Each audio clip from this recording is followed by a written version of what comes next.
सुगंध इतका मस्त येतो ना, तुम्हाला हे सारण असंच खावंसं वाटेल, इतका मस्त सुगंध येतो।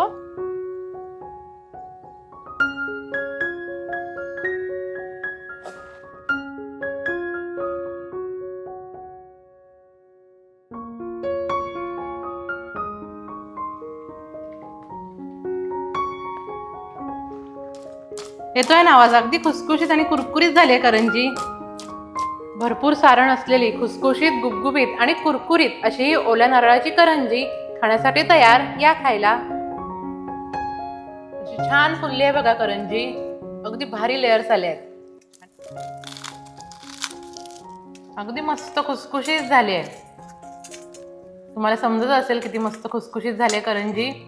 नमस्कार, मी कृष्णाई श्रीकांत गजने कुंभार तुम्हा सगळ्यांचं आपल्या स्वयंपाकघरात खूप खूप मनापासून स्वागत करते। आज मी तुम्हाला ओल्या नारळाची अगदी खुसखुशीत करंजी करून दाखवणार आहे। बनवायला अगदी साधी सोपी रेसिपी आहे, पण ही करंजी ना अगदी खुसखुशीत होते आणि कुरकुरीत पण होत्या। मी तोंडात टाकताच ना अशी मस्त लागते करंजी खायला। आम्ही तुम्हाला गव्हाचं पीठ वापरून ना ओल्या नारळाची करंजी बनवून दाखवले, पण ती करंजी ना जरा मऊ होते। पण ही जी तुम्हाला मी आज करंजी करून दाखवणार आहे ना, ती अगदी खुसखुशीत आणि कुरकुरीत होते। नारळी पौर्णिमा विशेष मी तुम्हाला नारळाची खीर पण बनवून दाखवलेली आहे, म्हणजे नारळाचं दूध काढून त्यापासून खीर बनवून दाखवलेली आहे। त्या व्हिडिओची लिंक तुम्हाला डिस्क्रिप्शन बॉक्समध्ये देते। तो व्हिडिओ बघितला नसेल ना तर तो व्हिडिओ बघा आणि तशी खीर आता नारळी पौर्णिमेला घरी बनवून बघा, तुम्हाला आवडणारच ती खीर पण। आणि तशीच आजची ही नारळाची करंजी पण चवीला इतकी चविष्ट लागते ना, खुसखुशीत, तुम्हालाही आवडेल, तुमच्या घरच्यांनाही आवडेल आणि पाहुणे येतील त्यांनाही आवडेल ही रेसिपी। आणि ही करंजी ना 2 दिवस चांगली टिकते। म्हणजे तुम्ही आज बनवलात आणि उद्या खाल्लात तरीही चालेल, म्हणजे आज बनवायची दुसऱ्या दिवशी तुम्हाला कुठल्या पाहुण्यांना द्यायची असेल तरीही चालेल, 2 दिवस चांगली करंजी टिकते। तर त्यासाठी लागणार आपण साहित्य बघूया। त्यासाठी इथे मी 1 टोप असा मैदा घेतलाय आणि पाव टोप असा बारीक रवा घेतला। आपल्याला रवा असा बारीकच वापरायचा आहे आणि ज्या टोपान तुम्ही असा मैदा मोजाल ना त्याच टोपान आपल्याला असा हा रवा पण मोजून घ्यायचा आहे। त्यानंतर इथे मी 1 टोप असं ओलं खोबरं घेतलं आणि ओलं खोबरं पण बघा असं मी खोवून घेतलंय आणि खोबऱ्याचा आपल्याला काळा भाग घ्यायचा नाही, असं पांढरं शुभ्र खोबरं घ्यायचंय। आणि पाऊण टोप असं मी गूळ घेतलंय आणि गूळ पण बघा असं किसून घ्यायचंय आपल्याला। असं किसून घेतलात का की नंतर सारण बनवताना ना गूळ लगेच वितळतं, त्यामुळे गूळ आपल्याला हे किसूनच घ्यायचं, असे गोळे किंवा असे गठ्ठे ठेवायचे नाहीत। त्यानंतर इथे मी 1 चमचा अशी खसखस घेतली आहे, पाव चमचा जायफळ पूड आणि आपल्याला ह्याच्यात 1 चमचा अशी वेलचीची पूड वापरायची आहे। सारणाची चव आणखीन वाढवण्यासाठी इथे मी काजू पाकळ्या पण अशा बारीक चिरून घेतल्या आहेत, बदाम पण आपल्याला असे बारीकच चिरून घ्यायचे आहेत हा। आणि तूप, तळण्यासाठी तेल आणि पीठ मळण्यासाठी आपल्याला पाणी लागणार आहे, एवढंच साहित्य। मी ते असं हे टोपाचं प्रमाण घेतलंय, तुम्ही वाटीचं प्रमाण घेतलात तरीही चालेल। ज्या वाटीन किंवा ज्या टोपान आपण मैदा मोजून घेणार आहोत ना त्याच टोपान आपल्याला ओलं खोबरं, रवा आणि गूळ असं सगळं मोजून घ्यायचंय। म्हणजे 1 वाटी तुम्ही मैदा घेतलात, पाव वाटी आपल्याला रवा घ्यायचा आहे आणि 1 वाटी असं ओलं खोबरं घ्यायचं आहे आणि पाऊण वाटी असं आपल्याला गूळ घ्यायचं आहे, असं प्रमाण घ्यायचं। म्हणजे अगदी परफेक्ट नारळाच्या करंज्या तयार होतात। आणि एक तुम्हाला सांगते, ओलं खोबरं पण जरी 1 टोप घेतलं ना तरी 1 टोप आपल्याला असं दाबून घ्यायचं आहे, कारण खोबरं कसं हलकं असतं ना। हे बघा ह्याच टोपान सगळं असं ओलं खोबरं मोजून घेतलंय आणि खोबरं असं हाताने चांगलं असं दाबायचं आणि पूर्ण टोप भरून घ्यायचं आणि पाऊण टोप आपल्याला गूळ घ्यायचंय। खोबरं कसं हलकं असतं ना आणि गूळ कसं जड असतं, त्यामुळे असं तुम्ही प्रमाण घ्या, म्हणजे अगदी परफेक्ट गोडीला ह्या ओल्या नारळाच्या करंज्या होतात। जास्त पण गोड होत नाहीत आणि कमी पण गोड होत नाहीत, अगदी परफेक्ट होतात। आता गणपती बाप्पा पण येत आहेत, नैवेद्यासाठी 5 दिवस दररोज काय काय बनवायचा हा प्रश्न पडतोच ना। गुलाबजाम बनवतो, शिरा बनवतो, खीर पण आपण बनवतो, पण अजून काय बनवायचा हा प्रश्न पडतोच। किंवा आरती असेल, आरतीनंतर वाटण्यासाठी प्रसाद म्हणून हवा असेल तर ही करंजी ना अगदी बेस्ट रेसिपी आहे ही, त्यामुळे तुम्ही नक्की बनवून बघा।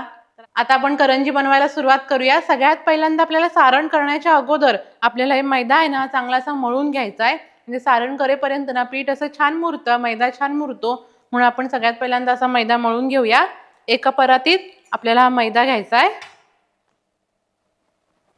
आणि हा रवा घ्यायचा आहे। रव्यांना करंजी अगदी खुसखुशीत होत्या, त्यामुळे मैद्यामध्ये ना तुम्ही रवा टाकाच, मस्त करंजी होते। आता आपण ह्यात मीठ टाकूया।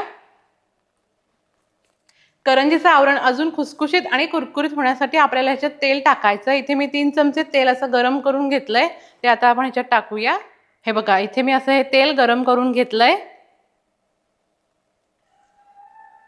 एकदम असं कडकडीत तेल गरम करायची देखील गरज नाही। आता आपल्याला ना सगळं व्यवस्थित मिक्स करायचंय।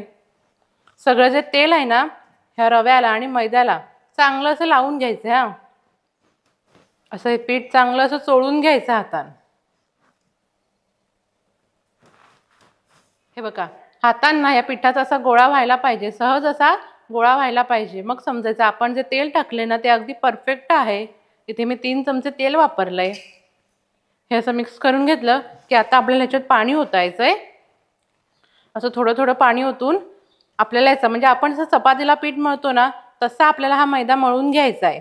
एकदम पण पातळ नाही आणि एकदम पण असं घट्ट नाही, असा मीडियम घट्ट आपण ह्याचा असा गोळा तयार करून घ्यायचा आहे.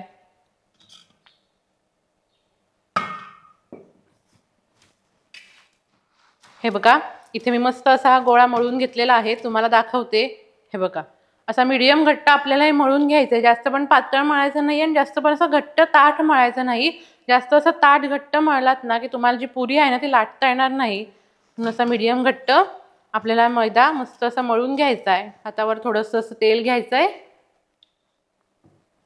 आणि तेल लावून पुन्हा आपल्याला हा मैदा असा चांगला मळून घ्यायचा आहे.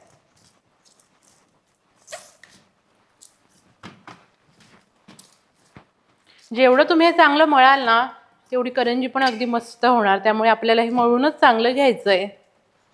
पीठ मस्त असं मी मळून घेतलेलं आहे. आता आपल्याला ह्याच्यावरती असं झाकण ठेवायचं आहे आणि हे पीठ छान असं मुरवून घ्यायचं आहे. म्हणजे आपण करंजीचं सारण तयार करेपर्यंत ना एक 15 ते 20 मिनिटं लागतात. तोपर्यंत पीठ पण छान असं मुरतं. आता आपण करंजीच्या आतील सारण तयार करून घेऊया. त्यासाठी कढई ठेवते तापत आणि कढईत आपल्याला सगळ्यात पहिल्यांदा तुपात काजू आणि बदाम जरा परतवून घ्यायचे आहेत, म्हणजे मस्त चव लागते. आणि काजू आणि बदामचं पण तुम्हाला सांगते, तुम्ही नाही टाकलात तरीही चालेल. तुम्ही नुसतं गूळ आणि ओलं खोबरं आणि वेलचीची पावडर वापरून जरी बनवलात नाही करंजी तरी अगदी मस्त होते. पण त्यासाठी आपण चव वाढवण्यासाठी याच्यात काजू बदाम टाकायची आणि थोडीशी जायफळची पूड टाकायची, म्हणजे सुगंध पण मस्त येतो आणि जायफळची ना अगदी चव पण भारी लागते खाताना करंजी. कढईत आपले आता आपण याच्यात तूप टाकूया.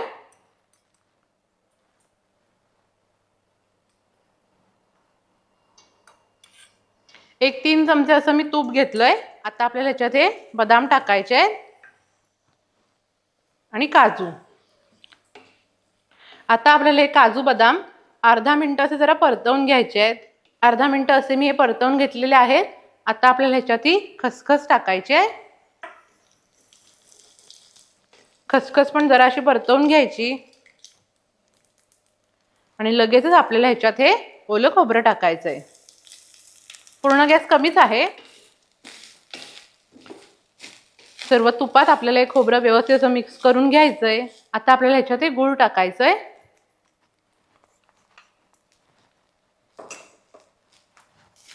गूळ पण आपल्याला चांगलं असं मिक्स करून घ्यायचंय. पूर्ण गॅस कमीच करून आपल्याला हे सारण तयार करायचंय. आता आपल्याला या खोबऱ्यात हा गूळ असा वितळून घ्यायचा आहे. मी गूळ कसा असा बारीक चिरून घेतलाय ना त्यामुळे तो लगेच वितळेल, वेळ लागणार नाही. पण गॅस कमीच करून असं जरा परतवत राहायचंय, म्हणजे तळाला अजिबात लागणार नाही, करपणार नाही. आणि गूळ पण बघा असा चॉकलेटी रंगाचा घ्यायचा, म्हणजे सारणाला रंग पण अगदी मस्त येतो. असा रंग यायला पाहिजे. 2 मिनिटात हा गूळ बघा पूर्ण असा वितळलाय. असा वितळून घ्यायचा आणि आता आपल्याला ह्याच्यात टाकायचे आहे जायफळ पावडर आणि वेलचीची पूड.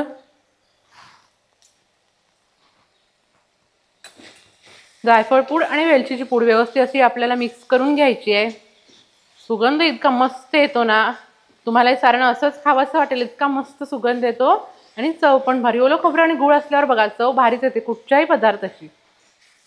आता आपल्याला 1 मिनिट गॅस कमीच करून जरा हे परतवून घ्यायचंय. आणि एक तुम्हाला सांगते, तुमच्या सारणात जरासं असं पाणी वाटत असेल ना, गुळाचं पाणी झालेलं असेल तर गॅस थोडा मीडियम करायचा आणि असं परतवत राहायचं आणि सारण हे थोडं सुक्कं करून घ्यायचं. म्हणजे करंजीतून ना असं बाहेर या गुळाचं पाणी पडता कामा नये, असं आपल्याला हे थोडं सुक्कं करून घ्यायचं. सुक्कं म्हणजे एकदम पण सुक्कं करू नका, मग ती करंजी खाताना अशी मजा येणार नाही. थोडंसं ओलसर, थोडंसं सुक्कं, पण त्याचं गुळाचं पाणी असं बाहेर येता कामा नये, असं आपल्याला हे परतवून घ्यायचंय. तुम्हाला मी दाखवते. गॅस कमी करून हे मी परतवून घेतलेलं आहे आणि बघा कढईत अजिबात ह्या गुळाचं पाणी दिसत नाहीये, असं आपल्याला हे परतवून घ्यायचंय. हे सारण तयार आहे. आता मी गॅस बंद करते. आणि एका ताटात काढून जरा आपण हे थंड करून घेऊया. करंजीला भरपूर असे पदर सुटण्यासाठी म्हणजेच लेअर येण्यासाठी आपल्याला एक साठा तयार करून घ्यायचा आहे. त्यासाठी इथे मी 2 चमचेचा मैदा घेतलाय. हा साठा आहे ना आपल्याला नंतर मैद्याच्या चपातीला लावायचा आहे. त्यामुळे ना करंजीला मस्त अगदी लेअर्स येतात आणि पदर पण सुटतात. हा मैद्याच्या चपातीला हा साठा कसा लावायचा हे तुम्हाला मी नंतर दाखवते. इथे मी मैदा घेतलाय, त्यात आपण तूप टाकूया.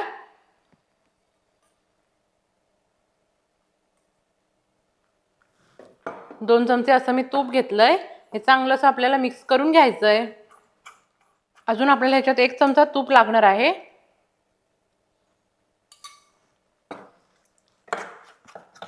मैदा आणि तूप आपल्याला हे चांगलंच फेटून घ्यायचंय. जास्त पण पातळ करायचं नाही, जास्त पण घट्ट तयार करायचं नाही. बघा आपल्याला सहज चपातीला असा लावता यायला पाहिजे असं आपल्याला करून घ्यायचं आहे. करंजीचं सारण पण तयार आहे, साठा पण तयार आहे. आता आपण करंजी बनवायला सुरुवात करूया. तोपर्यंत बघा पीठ पण अगदी छान मुरलंय.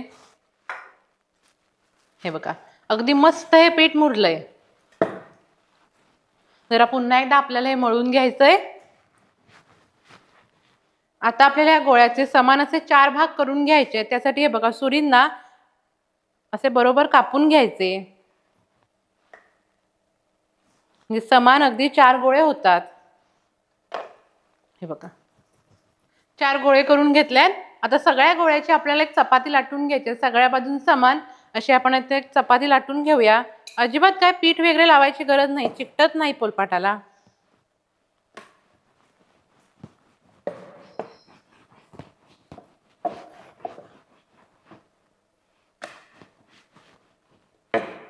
अशी चपाती लाटून घेतली की आपण जो साठा तयार केला ना तो असा लावायचा. चमच्याने सगळीकडे व्यवस्थित लावून घ्यायचा.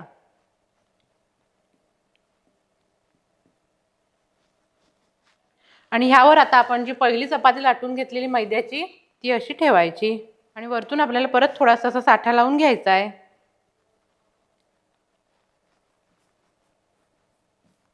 हे असं केलात ना की करंजी अगदी खुसखुशीत होत्या, खायला मस्त लागते. त्यामुळे ही प्रोसेस ना तुम्ही करा. तुम्हाला ही जर प्रोसेस करायची नसेल ना तर मैद्याचं तुम्ही पीठ मळलात, त्याचे छोटे छोटे असे गोळे करायचे आणि पुरीसारखे लाटून त्याची पारी तयार करायची आणि तशा करंज्या केला तरीही चालेल. पण आता आपल्याला चपातींचं ना असं घट्ट असं आपल्याला रोल तयार करून घ्यायचा आहे. मधोमध ना अशी हवा ठेवायची नाही, गॅप ठेवायची नाही.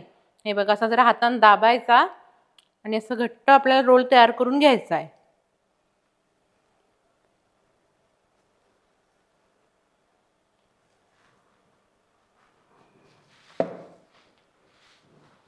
आता आपण हे छोटे छोटे असे गोळे तयार करून घेऊया. हे बघा असे. तुम्हाला करंजी किती मोठी छोटी हवी असेल त्या अंदाजाने आत्ताच आपल्याला सुरीन कापून घ्यायचंय.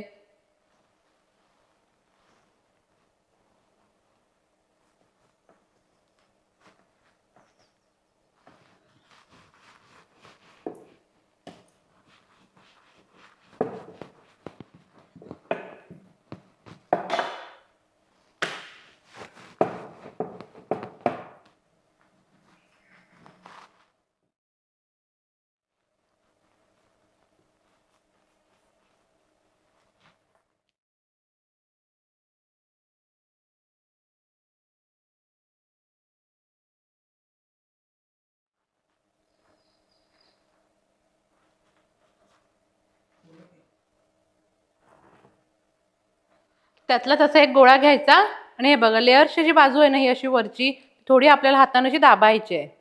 हे बघा अशी. आणि लाटणीन आपल्याला असं लाटून घ्यायचंय. अशी एक पारी लाटून घ्यायची आहे.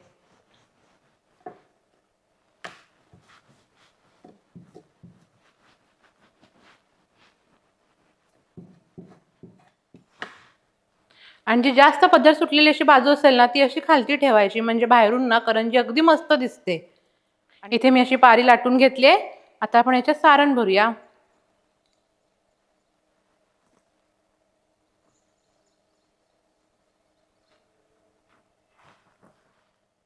असं सारण ना हाताने अगदी पसरवायचं. हे बघा असं. आणि ही वरची पारी आहे ना अशी वरची बाजू इथे दाबायची आणि हाताने असं हे चिकटवायचं. मैदा आहे लगेच चिकटतो, पाणी वगैरे लावायची अजिबात गरज नाही, फक्त हाताने असं जरा चिकटवायचं. आणि आपल्याला अशी कातणी घ्यायची आहे. आणि कातणीन असं हे कापायचं.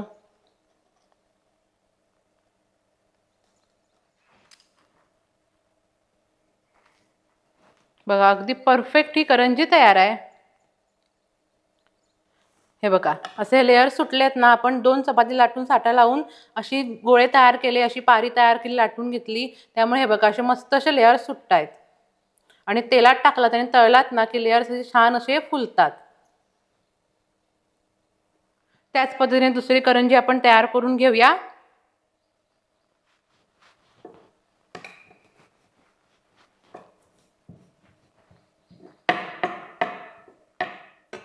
सारण पण बघा किती मस्त दिसतंय.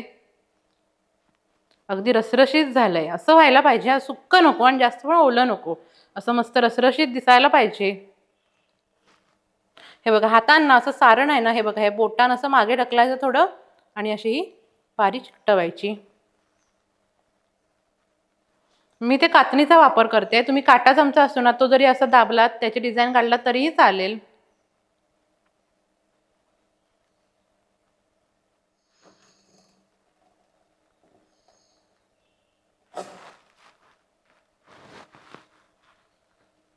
बघा अगदी परफेक्ट ही करंजी तयार आहे.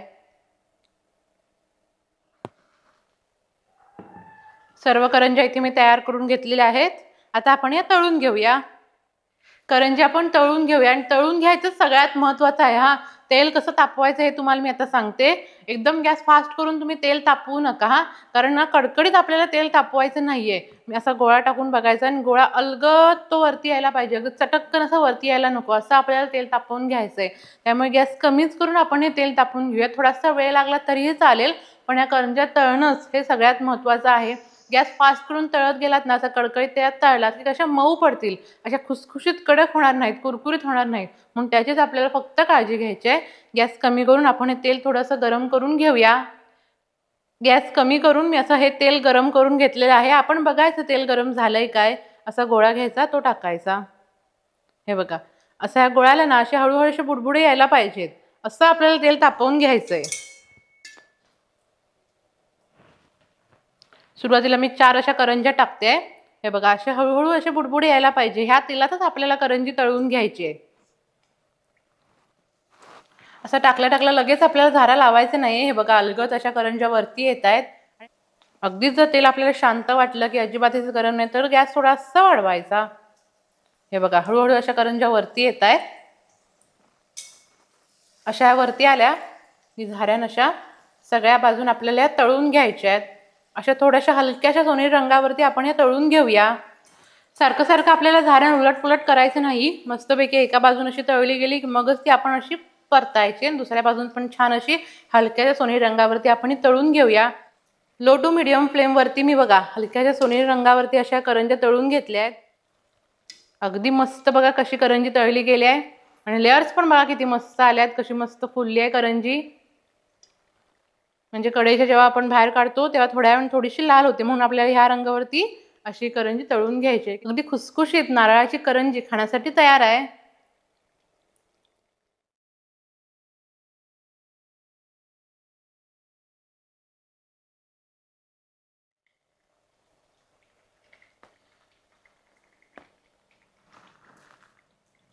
गरमागरम खुसखुशीत या नारळाच्या करंज्या खाण्यासाठी तयार आहेत. सर्व करंज्या मी तळून घेतल्या आहेत आणि अगदी परफेक्ट प्रमाण आहे हा. जेवढं मैदा पण जास्त असा गोळा शिल्लक राहत नाही आणि खोबरं म्हणजे सारण पण शिल्लक राहत नाही. जेवढंच तेवढं होतं.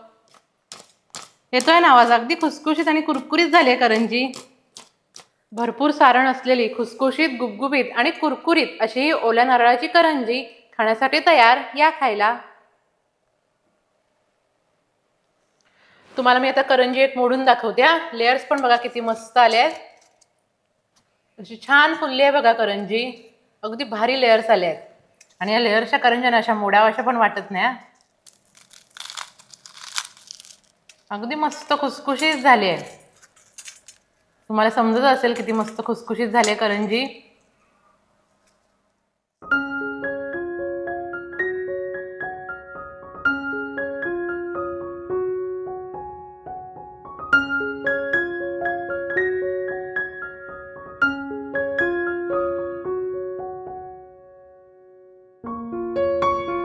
मी ज्या पद्धतीने तुम्हाला या ओल्या नारळाच्या करंज्या बनवून दाखवल्यात ना, अशा तुम्ही नक्की घरी बनवून बघा, आवडणारच तुम्हाला. आणि घरी बनवून बघितलात की मग मला कमेंट करून सांगा तुम्हाला कशा वाटल्या ते. आणि या रेसिपीच्या व्हिडिओला लाईक करा, चॅनलला सबस्क्राईब करा, जास्तीत जास्त शेअर करा आणि बेल आयकॉनवर नक्की क्लिक करा. थँक्यू.